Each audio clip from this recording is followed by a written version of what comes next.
Good evening, everybody. It's Mark Latham here, Watchtower Alert 2. I'm doing a return post, really, to J.W. Struggle on a posting that he did on the 21st of April. It's the first time I've seen it today. When I got home, I thought I'd just have a quick look, and this one came flashing up on my channel, so I've watched it. And it's called Jehovah's Witness Elders, the Good, the Bad and the Ugly. And when I watched it, I was extremely uncomfortable. In fact, I was fuming. And I don't know why. Because everything that this brother had said within this posting was done with sincerity and with love. That I have no doubt about. So I needed time to sort of go away and just think about it for a while. And let my emotions settle down, really. And I watched it again. And so from that, I can say, brother, that I love and respect you, and I know you're Christian. So I too am Christian. So I'm going to use my words very carefully, because I need this to come across in the right way. And it's not meant to be vitriolic for vitriolic's sake. I don't want to do that. My history and that of my wife with regards to elders is awful. We have a shocking history with elders. Every single encounter we've ever had with these elders, in fact, I'm not going to call them that anymore. They're handlers. They're not elders. They're not shepherds of the sheep. They are handlers. They are business managers, local business managers for a big corporation. You put the two together, that's what they are. Line managers, basically, working in cellular form, aka the Kingdom Hall, propping up this system of this organization. So I have a real issue with this, and I'll come on to that in a little bit. Anything to do with elders, and my heckles go straight up. Now, I need to make this absolutely clear. I do not hate elders. I don't hate them. I don't hate the biological human being. I love them. All of them. Why? Because I'm Christian. Jesus Christ commanded me and all Christians to pray for those persecuting you. And that's exactly what we do. But, and this is where the but comes in, it doesn't say anything about me not hating what they are.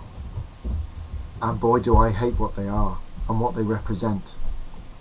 The reason being, in brief, when we look at the history of this organization, we know it's attached to the occult.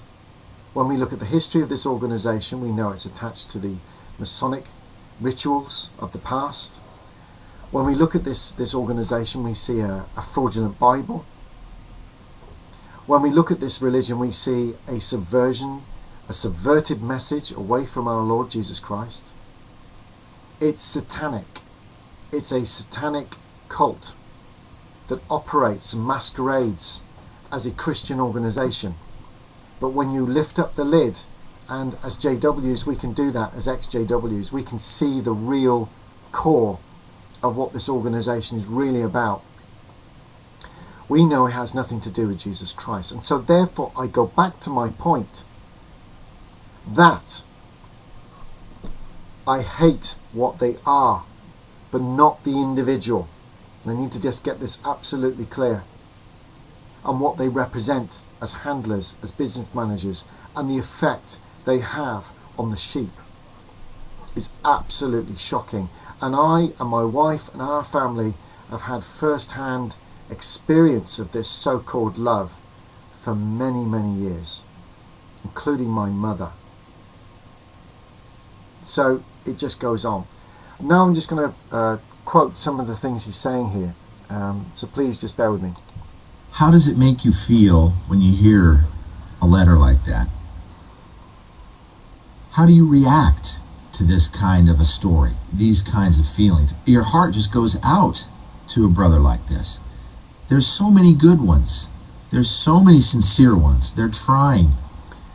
But when you're inside of a flawed structure, when you're inside of an oppressive regime, what do you do? Okay, I'm going to stop you there, brother. I'll tell you what you do.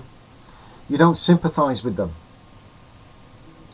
These elders that are in there that are agonizing over their positions also have an extremely weighty responsibility on them, because they are elders, as they would call themselves, handlers. They have the weighty responsibility of many other people that they're sectioned to. And my sympathy does not run with an elder while he remains an elder. As a human being, it's very, very different. And I want to love and support that individual to get out of this satanic organization that they're in.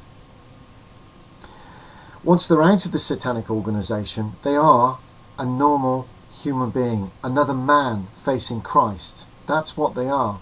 And they need all the love, all the support that everyone can give them.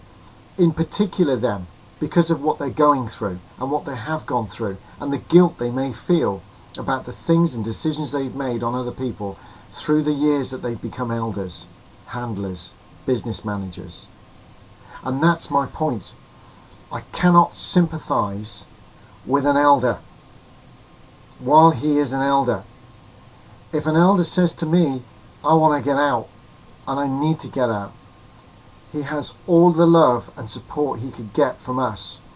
But while he remains in a position where he's supporting this structure, while he remains active in this structure, holding up and keeping this satanic organization at the level it's at, there is no sympathy there from us. Why? Because it's satanic, it's anti-Christian, it's anti-Christ. We cannot be involved with sympathy on something of that level. Not until the individual has a heart condition that turns away from it and runs with the wind to Jesus Christ. I feel very sorry for those handlers that walk away from the organization and have also walked away from a relationship with their Lord, with their God. It's awful when that happens. But you know, that's no different from any other JW that's doing the same thing. So no, there is no sympathy with these people while they remain in those positions. They chose to be in that position, and the hurt and the dishonor they bring to Jesus Christ's name knows no bounds. And we hate it. We hate what they are doing, masquerading as shepherds of the flock. That's for sure. Now, please, I'm going to continue. You want to change it from the inside. You want to make a difference. You want to do good where you can do the good. And on an individual basis, a lot of good can be done. Individual brothers and sisters can be benefited by a loving elder, by a loving shepherd. Once again, I'm going to have to stop you there, brother. No. No. They can't do a lot of loving good. Why? Because the organization is satanic. They need to find Jesus Christ. They can't find it within that organization. It's not going to happen. It's putting a band-aid, or a plaster as we call it over in this country, on a gaping wound. It doesn't work. You cannot find a masqueraded Christian shepherd within that organization. The only way to actually show some real love is to find Jesus Christ and move away from what they are doing. So no, they don't do any good in there. When you look at the organization, you see what the cult is doing. It's actually supporting it. Everything they do, even on a minutiae, on a micro level of supposedly keeping people Christian within this organization, they are actually keeping people away from Jesus Christ. And the people propping up this organization right across the world are the elders, the handlers. Without them, this cult would be destroyed within a day. And that's exactly what needs to happen. And many elders have already come out. I've talked to many of them now. They're loving brothers. Many of them feel awful about where they were and what they've done in the past. But they've come out. Many of them have found Jesus Christ and have done their research properly, read the scriptures properly. But they won't be able to do it as so-called shepherds within a satanic, Masonic organization like this. That was what was getting my goat, brother. Really was. You may see it differently. But you see, so many are disgusted by the watchtower worship of the GB. The governing body is elevated. This phrase, the slave, is repeated over and over dozens of times in an article, so as to become propaganda, so as to become a slogan, so as to become a mind control technique. This happens, you see. This indoctrination goes on, and they step down. They can't take it anymore. So many of us have had to step down and resign. Or, as this brother has done, they soldier on. A few of them just simply are out, completely out mentally. Some of them don't even believe in God anymore, but they continue to do it. Maybe it's because of the position, the status, the power, habit, inertia, the social pressures of it all. Okay, they continue to soldier on. These are the ones I have no sympathy for. All of us have made decisions, especially at that level. There's a war going on. It's a spiritual war. They would recognize that. All of these handlers recognize that.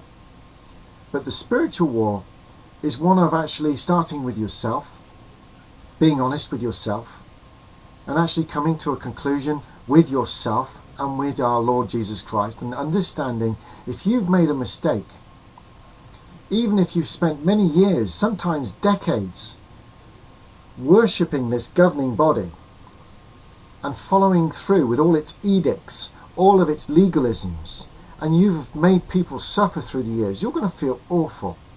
But for you to soldier on when you know it's not right,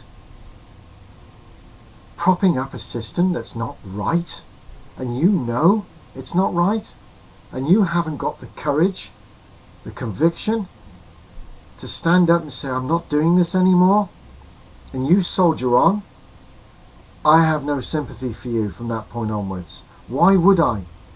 I'll remind you, because you're propping up a system that's satanic, that subverts the message from the true Jesus Christ.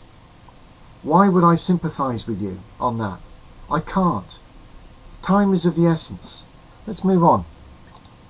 You see, the way things are set up, it is built into the way this structure is set up, the way the hierarchy works. The governing body answer to no one, basically.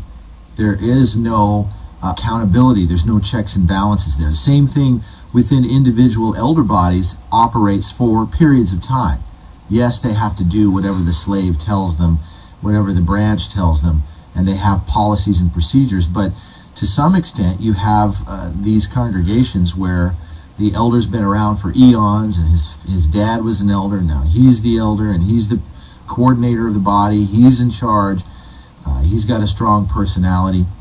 Then there's things like the Shepherd the Flock book, the Elder's Manual. This is the 2010 one, page 38. There's a horrible loophole. Okay, what J.W. Struggle is now about to explain, and I totally agree with this, and I'm glad he's brought this out. It's from the Shepherd the Flock of God book, and it's on page 38, paragraph 19, and it is a loophole. But the reason he's bringing this out, and I'm glad he has, and I sincerely agree with him on this, is it shows a complete imbalance, an inequality within the justice system of the handlers looking after themselves within the organisation. And you understand why, because they're business managers, and all business managers know that you don't get rid of your business managers because they're an intellectual property that you need in order to sustain the equilibrium. You need them. Without them, you create anarchy within that cell, and so you don't get rid of them unless you really, really have to. So there's this little loophole. I digress. That's here. It says, if it comes to light, or an appointed brother confesses that he has committed a disfellowshipping offense years in the past, the body of elders may determine he can continue to serve if the following is true. The immorality or other serious wrongdoing occurred more than a few years ago, and he is genuinely repentant, recognizing that he should have come forward immediately when he sinned. Perhaps he has even confessed to his sin, seeking help with his guilty conscience. He has been serving faithfully for many years and has evidence of God's blessing and has the respect of the congregation. Do you understand what this means? What this means is they are saying that if you are an elder you can commit a serious wrong, hide it for a couple of years, Yeah. then confess, show repentance, confess to the other elders, and you won't even get judicially reproved. You won't lose your privilege of commenting. You won't lose any privileges. You'll remain an elder, and no one will ever know. And I actually saw this happen in a previous congregation where I served, by the way, so this isn't just in theory. This section of the book was referred to, and a brother was preserved as an elder even though he had committed fornication prior to being appointed in it. So in short, what that means is that, and he's put this on the page here, so according to page 38, if an elder commits fornication, waits a few years to confess, position retained. Elder. If that elder, when he fell into immorality or whatever it was, if he would immediately come forward, that'd be it. He would be deleted.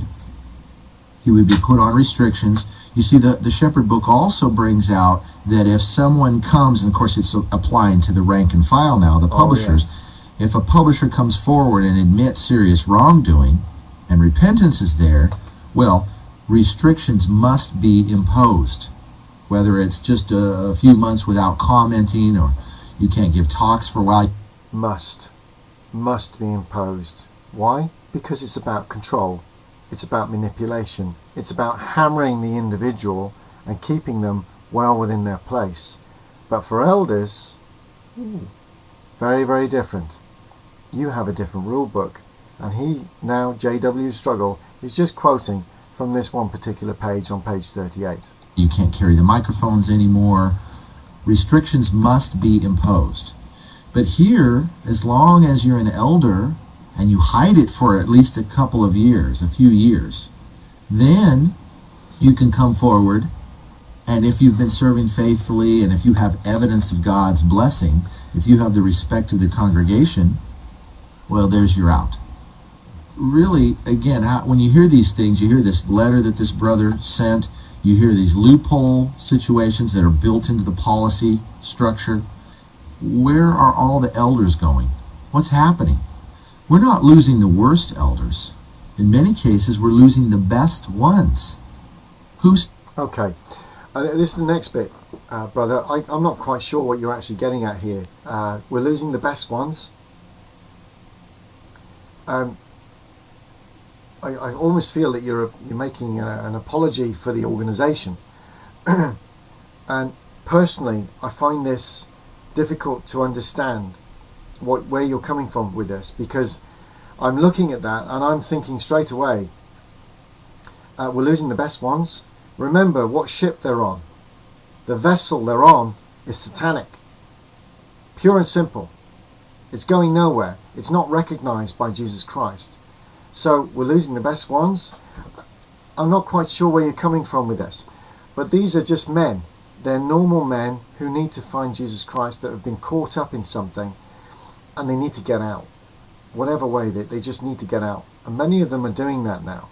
They cannot respond as elders in this organization and remain in our sympathy. No, it doesn't work that way, because they are enemies of Christ. And that's the bottom line. And they don't even know it, most of them, until they start researching properly. And then they realize that they are in a false religion, a cult. And so, losing the best elders, not the worst. I think what you're getting at is the humanities of the individual. I understand that, brother, and I would totally agree with you. But the humanities of that individual can be best served outside of the organization, not in it. Suffers. That's the sad irony of it, is who suffers? The sheep suffer. Jesus' little sheep. These brothers and sisters at the Kingdom Hall that are asleep in the witness structure, we need to give them a break. They don't know. This is all most of them have ever known. They are trying their best to serve God. And regrettably, they are the ones that suffer. Remember the end of the book of John? Jesus appears to the disciples that had gone back to their fishing business. Remember, he says to Peter, feed my sheep. Feed my little lambs. He wasn't just talking about door knocking when he said that. Feed my sheep. He was talking about encouraging and upbuilding and shepherding the Christians. Okay, that's where I'm going to finish on JW struggle. I know there's a lot more to it. Please, just what I recommend that you watch it, and I'd be very interested to hear what other people's angles are on this. But in short, when I look at this, you say a prayer at the end, brother, and you're talking about that they are suffering. These elders are suffering. Yeah, well, of course they are. Of course they're suffering. All JWs are suffering because, once again, they're in a cult and it's satanic. Plain and simple. They're in a dark box. And until they all start to realise and come out, they will all suffer. So I have a number of contacts right now that are ex-elders, and I love them all. But the ones that stay on and soldier on, I have no sympathy with that. I can't have any sympathy with that, because they're propping up a regime that cannot be sustained for much longer, like many other false religions. They're missing the point completely. And to finish off, my own situation and Cora's situation, my mum, you know, you look at, I've done other postings on this. You know, she was away from this organisation for over 20 years, never went near it, speaking to an elder or a JW for 20 years. Decides to get married. The man moves in 3 days before, or 5 days before they get married. She gets disfellowshipped. She has a visit from elders. 20 years. Hadn't been anywhere near a meeting, let alone a memorial, anything. And we've got my father-in-law down the road, beaten up, beginning of this year, by another JW. What did the elders do? They didn't even turn up on his door. They've been nowhere near him. He was a brother then, a JW. They didn't even turn, and they lived next door to him, either side of him. They didn't even turn up to see how he was. These are elders. You look at the deaths that are going on with the HLCs, and don't give me all this about where we look for the best medical. No, you don't. You don't. And many, many have died. Adults as well as children. And what about all the sisters? All the sisters that get beaten up, abused by husbands in the privacy of their homes. So badly that they come to elders. And what do you do to help them? I've seen some stories which are absolutely horrendous at the way that women are treated. Sisters, wives are treated. Beaten and abused by husbands that can hide and masquerade. Many of them elders. And other elders, stroke handlers, business managers, are too afraid to rock the boat. And so they let it go. And they let that woman stay abused. It's disgusting. About all the divorces that happen, all the depressions that go on. You have to remember that this group of men prop up this organisation. And without them, the organisation would not exist. So when I hear that there are elders out there that are on the cusp of changing, but decide to just soldier on, even though they know it's not the truth, they are in a worse position than they were before. Because that's even worse, to know that what you're doing is wrong, but continuing your course. It certainly isn't Christian. And what about all the suicides that happen? And many of them are handlers, elders themselves, that have killed themselves because they just can't handle it anymore. So no, I find this, it's a very difficult subject. I'm not sure if this is coming across, brother. I do love your work. I love a lot of your postings out there. But when it comes to the elders and sympathy for these guys, unless they're coming out, if they want to carry on continuing to prop this system up, then they are at the front line to be looked at with nothing but disdain from me. Do I love them? Yes. Do I forgive them? Yes. Do I pray for them because they persecute not only us as so-called apostates, but also their own people that are supposedly in their flocks? Yes, I do forgive them.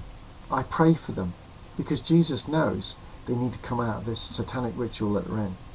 It's a difficult subject, but no, it doesn't buy with me. I can't support these people at all. Not while they're doing this. Round here in the town that I live, the elders that are in this town are some of the hardest nosed people, the most unloving, cold-hearted so-called Christians that I have ever witnessed in my life. And they'll never leave it. They're murderers, absolute manslayers to the last man. I hope I'm going to be corrected on that, and I hope that some will come out. If they are, I'll be the first to go and knock on their door and embrace them and tell them I'm sorry. But until they do that, they can sit and swivel, because they are murdering a lot of people and spiritually murdering people, keeping people away from Jesus Christ. And do you know what? There are many of us out there that are willing to sit here and say that about them, as hard as it may be. And I don't care if they hate me for it. Do you know what? I love them for it. I love them because that's what I'm being told to do, but I know they won't see it the same way, and that's the difference. I know that somewhere deep down inside my heart that Jesus Christ is on this side of the fence, not with them, because they have no love amongst themselves. The case rests.